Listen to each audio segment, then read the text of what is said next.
MNS workers are at it again. This time they vandalized the stalls outside Kalyan and Thane railway stations in Maharashtra. They warned the authorities to remove hawkers from the station or they would do it their own way. So there you see pictures of MNS workers vandalizing the stalls outside Kalyan and Thane stations. In fact, they had warned authorities to remove these hawkers and now they've decided to take law into their own hands. You see those MNS workers going on a rampage. All of those poor vendors or hawkers who are outside that particular location have been targeted this time around by MNS workers. Vaishnavi joins us for more on the story. Vaishnavi, it's one thing to, of course, raise concern about the tragedy that has taken place in Mumbai, but it's another thing to take law and order into your own hands, isn't it?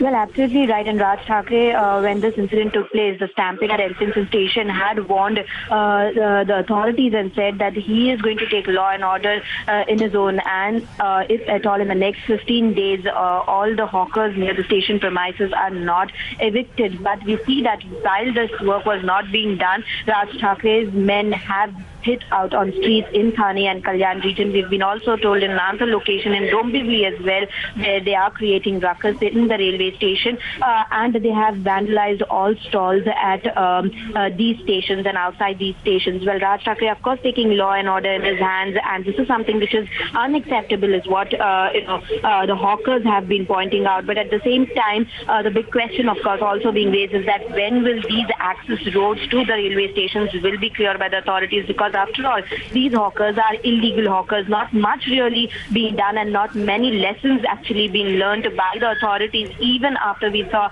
that 23 lives were lost in the Elphinstone stampede. We've seen how difficult it was for people to actually access the railway station premises. And this is a complaint that people have been making since several years in Mumbai, not just in Elphinstone, but several stations. This is a situation. And not much really has been done and not much difference as we really see. And that's the reason why MNS party workers and leaders have been saying that they will hit out on the streets and they will continue this kind of a protest, rather this kind of vandalizing the stalls outside railway station until and unless the authorities don't wake up.